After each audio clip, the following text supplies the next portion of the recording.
पतंजलि परिवार युवा भारत द्वारा आयोजित 5 दिवसीय युवा योग महोत्सव शिविर का समापन विधिवत रूप से हुआ। बताते चले 22 अप्रैल से कबीर ज्ञान मंदिर गिरिडीह में युवा योग महोत्सव शिविर आयोजित हुई। इसे लेकर के प्रतिदिन योग शिविर का आयोजन किया गया, जिसकी आज शनिवार को सुबह 5 से 7 बजे तक, जिसका आज अंतिम दिन शनिवार को समापन हो गया। इस मौके पर स्वामी जी रामदेव बाबा के प्रतिरूप हरिद्वार से आए स्वामी विश्वदेव जी और स्वामी कौशल देव जी तथा पतंजलि परिवार गिरिडीह के मुख्य संरक्षक डॉक्टर गुणवंत सिंह मोंगिया, देवेंद्र सिंह और कबीर ज्ञान मंदिर के साध्वी गीता दीदी के द्वारा दीप प्रज्वलित कर किया गया। इस 5 दिन चले योग शिविर में हरिद्वार से आए हुए दोनों स्वामी के द्वारा प्रथम दिन से आज अंतिम दिन तक योगाभ्यास कराया गया। साथ में प्राकृतिक उपचार, भारतीय शिक्षा बोर्ड, स्वदेशी सामग्रियों की जानकारी दी गई। इस अवसर पर मंच से पतंजलि के मुख्य संरक्षक डॉक्टर गुणवंत सिंह मोंगिया ने सभी से योग करने की अपील की। देवेंद्र सिंह ने बताया कि वो पिछले 3 माह से योगाभ्यास करें और उन्हें लाभ मिला है। सभी लोगों से योग की महत्व बताएं। साध्वी गीता दीदी ने साध्वी ज्ञान माँ के बारे में जानकारी देते हुए कहा कि हरिद्वार में पूज्य स्वामी जी से मिलकर योग को बढ़ने पर दी और आज स्वामी जी द्वारा यहाँ उनके प्रतिनिधि आंखें 5 दिवसीय योग शिविर कबीर ज्ञान मंदिर में लगाने पर आभार व्यक्त किया। जिला प्रभारी नवीन कांत सिंह ने सभी को योग से जुड़ने और सनातन से जुड़ने के लिए कहा। पतंजलि के प्रभारी परमेंद्र कुमार योग प्रशिक्षण लेने और योग करके रोग निपटाने के लिए कहा। मीडिया प्रभारी पुष्पा शक्ति ने कहा कि राम सेतु बनाने में जब बंदरी सेवा के साथ साथ एक छोटी सी गिलहरी ने भी योगदान दिया, उसी प्रकार सभी भाई बहन अगर एक गिलहरी की भांति लोगों को योग से आयुर्वेद से जोड़ने का कार्य करें तो हमारे देश को विश्व गुरु बनने से कोई नहीं रोक सकता। युवा भारत के प्रभारी रणधीर कुमार गुप्ता ने स्वामी जी के साथ साथ योग में बढ़कर भाग लेने वाले योग साधक प्रभारी अतिथि आदि का आभार व्यक्त किया और धन्यवाद दिया। युवा नितेश कुमार देव ने कहा कि वो 5 दिन शिविर को अटेंड किया और वो पहले से टीवी पर स्वामी जी को फॉलो करते रहे हैं। उन्होंने नौली गिरियाब बकासन आदि करके दिखाया। साथ ही सभी से कहा कि अपने घर परिवार में रहकर योग कर सकते हैं और खुद सेवा देने का अपील की। मौके पर ब्रजकिशोर गुप्ता, सुनीता बरनवाल, पप्पू सिंह, उत्कर्ष गुप्ता, निर्मला देवी, सरोज वर्मा, सावित्री शरण, जय सिंह, मधुलता राय, पूनम देवी, ममता कांदवे, सिकंदर गोप, पिंकी खेतान, प्रभात खेतान, शिवानी कुमारी, भूपेंद्र सिंह, मंजीत सिंह, सुरेश खत्री, प्रमोद अग्रवाल, प्रेमलता अग्रवाल आदि सैकड़ों की संख्या में लोग उपस्थित थे। इधर पतंजलि परिवार गिरिडीह की एक बैठक जिला प्रभारी नवीन कांत सिंह की अध्यक्षता में हुई, जिसमें भारत स्वाभिमान झारखंड राज्य के प्रभारी आदरणीय राम जीवन पांडे जी ने भाग लिया। बैंक में भारत स्वाभिमान न्याय सहित 5 संगठन का पुनर्गठन किया गया, जिसमें कई नए सदस्यों को कार्यभार दिया गया। देवेंद्र सिंह जी को संगठन मंत्री बनाया गया। साथ ही 12 मई 2025 से 18 मई 2025 तक रांची में होने वाली आवासीय योग शिविर में भाग लेने की चर्चा हुई और इसकी सूची तैयार कर जल्द राज्य कार्यालय भेजने की बात कही गई, जिसमें 5 प्रभारी के साथ साथ संगठन मंत्री, एक्टिव कार्यकर्ता शामिल होंगे। अंत में धन्यवाद ज्ञापन के साथ बैठक की समाप्ति हुई। गिरिडीह से डिम्पल की रिपोर्ट। सभी देशवासियों को बहुत बहुत नमन है, प्रणाम है और परम श्रद्धेय योग ऋषि श्री स्वामी जी महाराज व श्रद्धेय आचार्य श्री जी महाराज को हम प्रणाम करते हैं, नमन करते हैं, जिनके माध्यम से व पतंजलि योग पीठ के माध्यम से संपूर्ण विश्व में ये योग की क्रांति फैली है। और अभी 21 जून आने वाला है, उसमें लोग सभी देशवासी और संपूर्ण विश्व के देश योग करेंगे और अपने जीवन को, अपने तन को, अपने मन को स्वस्थ बनाने की ये कोशिश निरंतर चल रही है। किसी भी प्रकार का कोई भी रोग है, व्यक्ति अपने जीवन को, क्योंकि जब रोगी हो जाता तो उसे कुछ भी अच्छा नहीं लगता, तो योग, आयुर्वेद को प्राकृतिक चिकित्सा के माध्यम से अपने जीवन को स्वस्थ बना सकते हैं। और भारतवासी, क्योंकि भारत एक ऐसा देश है, अपने अपने कर्म निष्ठा से, अपनी अपनी गुरु निष्ठा से, अपनी अपनी परंपरा में जीकर अपने जीवन से बताता है। इसीलिए कहते हैं एतद् देश प्रसूतस्य सकाशाद अग्रजन्मना स्वयं स्वयं चरित्रम शिक्षेरन पृथिव्याम सर्वमानवा। तो ऐसे अपने आप को तैयार करना है, अपने आप को स्वस्थ रखना है, अपने आप को प्रसन्न रखना है और ऐसे संदेश दे कि हमारी भारतीय ज्ञान परंपरा में, हमारी सनातन परंपरा में क्या तथ्य हैं, क्या सत्य हैं, जो अपने जीवन से दिखाए, लोग उससे प्रेरणा ले और वो भी अपने जीवन को ऐसे बनाए। क्योंकि ये गिरिडीह जिले में ये 5 दिवसीय योग शिविर चल रहा था, उसका आज पूर्णाहुति है और सभी लोगों ने पूर्ण सहयोग किया। सभी को बहुत बहुत धन्यवाद है। और सैकड़ों लोगों ने ऐसे अपने जीवन के प्रति सजगता आए और योग के प्रति उनको दृढ़ता आए, तो ऐसे उन्होंने संकल्प भी लिए। सभी लोग यहाँ पूर्ण निष्ठा के साथ में जुड़े, सभी का बहुत बहुत धन्यवाद। ओम प्रणाम।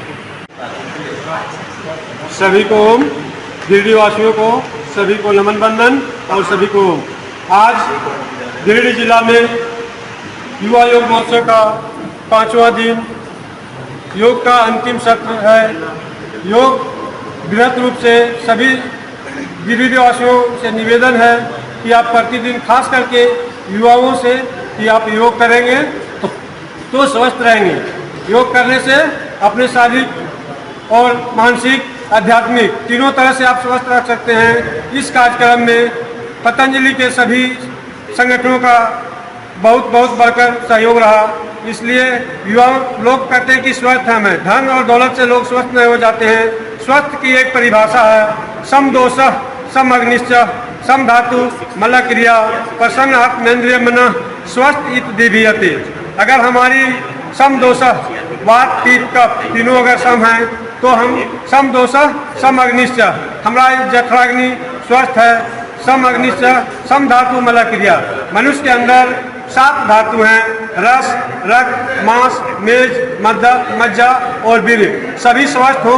समदोषः समअग्निश्च समधातु मलक्रिया प्रसन्न आत्मेन्द्रिय मनः स्वस्थ इत दीभियते।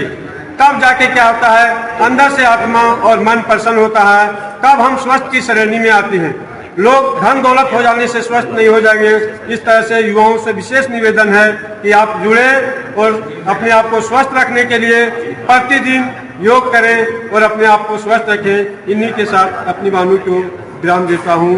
भारत माता की भारत माता की वंदे मातरम वंदे मातरम। हम सब का मार्गदर्शन किए। अब जो मैं बोलना चाहा, क्योंकि मुझे ऐसा महसूस हो रहा है कि मैं युवा को रिप्रेजेंट कर रहा हूँ, मेरी बात की आना बहुत जरूरी है। आप देखेंगे इतने लोग बैठे हैं, इसमें बहुत कम युवा आपको दिख रहे हैं। वो इसलिए कम दिख रहे हैं क्योंकि हम लोगों की मानसिकता बन गई है कि जब बीमारी आएगी तभी योग की ओर जाएंगे।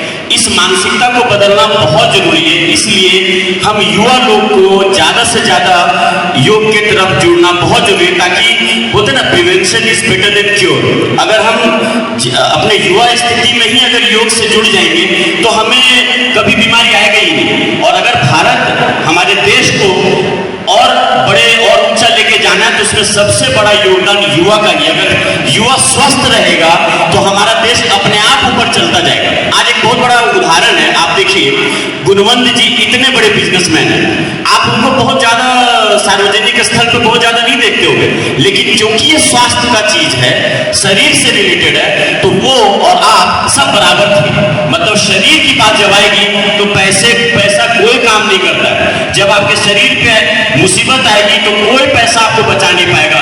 एक ही चीज बचा पाएगा, वो है दिनचर्या, जो है योग से हमें आता है। मैं बस संक्षिप्त में आपको कुछ करके दिखाना चाहूंगा, बहुत संक्षिप्त में, कि मैं आम युवा हूं, जो कि आज नवीन जी के और प्रवीण जी के माध्यम से और रणधीर जी के माध्यम से आज मैं एक्टिव रूप में पतंजलि योग पीठ से जुड़ पा रहा हूं। लेकिन आम जिंदगी में भी अपने दिनचर्या को सही तरीके से रख के मैंने जिंदगी में क्या पाया है वो आपको बस कुछ सेकंड में दिखाऊंगा, जिससे आप प्रभावित हों और युवा को ज्यादा से ज्यादा जोड़ने की कोशिश करें।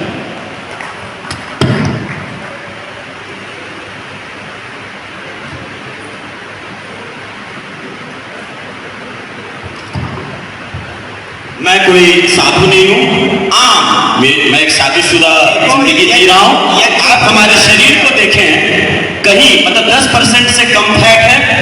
अपने दिनचर्या को सही करके रामदेव बाबा जो हमें टीवी चैनल में दिखाते हैं, देखते हैं, उन सबको देखते हुए हमारे खुद पूज्य मेरे चाचा जी जो कि उपस्थित हैं, उनसे प्रेरणा लेके वो पतंजलि योग पीठ से जुड़े हुए हैं और बहुत ही एक्टिव हैं और खुद वो योगा क्लासेस भी लेते हैं। मैं चाहूंगा कि उनको भी लोग जुड़े और उनको भी पतंजलि में एक्टिव किया जाए। एलन देव जो कि खुद एक बहुत ही मतलब सोचिए PIT के पास आउट हैं और वो बहुत बड़े इंजीनियर हैं, विदेश में उनको प्राइज मिला हुआ, वो बहुत ज्यादा जुड़े हुए हैं। हमें लगता है कि गिरिडीह पतंजलि योग पीठ को उनसे भी सेवा लेने की बहुत आवश्यकता है। मैं कहूंगा कि आप जरूर आइएगा और जुड़े। हाँ, तो इस बीच मैं ये कहना चाहता हूँ कि अगर आप तो प्रेरणा कहाँ से? एक तो मेरे चाचा जी हैं, उसके बाद हमारे जो जहाँ बैठे हैं आश्रम, गुरु माँ योग के प्रति, ध्यान के प्रति इतना ज्यादा जोर देते हैं कि हम प्रेरणा से इस चीज को कर पा रहे हैं। जस्ट देखिए, नौली क्रिया देख लीजिए आप लोग। नौली क्रिया ऐसे आपको करना है। और ये तो योग तो एक मूल है, मूल केंद्र। इसके माध्यम से सामाजिक हो चाहे धार्मिक हो चाहे किसी भी प्रकार का क्षेत्र हो, उसको हमें ठीक करना। देखो पाद हस्तासन कितना बढ़िया कर रहे हैं, तो युवाओं को ऐसे लीड करना है। और ये तो योग का तो एक मात्र साधन है, और उसके आगे तो बहुत बहुत बड़ी क्रांतियां हमें करनी है युवाओं को जोड़कर। ये हमारे कार्यकारिणी के वैसे सदस्य भी हैं, तो जोरदार अभिनंदन करेंगे। देखो ऐसे आपको बका आसन, बहुत बहुत अभिनंदन। तो ऐसे आप कठिन कठिन आसन भी कर सकते हैं, क्योंकि समय बहुत ज्यादा हो रहा है जी। और उसके पहले थोड़ा सा हाँ, समय बहुत कम है और भी बहुत सारा योगासन है, कठिन योगासन है, जैसे शीर्षासन हुआ, हाथ पे चलना, ये सारा कुछ घर पे बस आम जिंदगी में। मैं एक पूर्व बैंक में काम करता था मुंबई में, कोरोना के कारण वापस गिरिडीह आना पड़ा, फिर अपना एक बिजनेस शुरू किया। एक आम जिंदगी जी ने फिर भी अपने शरीर को सुडौल बना के रखे हुए, प्रेरणा से, गुरु माँ के प्रेरणा से, रामदेव बाबा के प्रेरणा से, अपने चाचा श्री के प्रेरणा से। मतलब बहुत आम है, कोई भी कर सकता है। अगर मैं कर रहा हूँ, मैं कोई साधु नहीं हूँ, लेकिन हमारे शरीर में, मतलब ये घमंड की बात नहीं है, हमारे शरीर में और साधु के शरीर में ज्यादा अंतर नहीं है। क्यों? क्योंकि अगर हम अपने दिनचर्या को सही रखेंगे तो गृहस्थ जीवन में भी अपने शरीर को साधु की तरह रख सकते हैं। ये बहुत बड़ा उदाहरण है।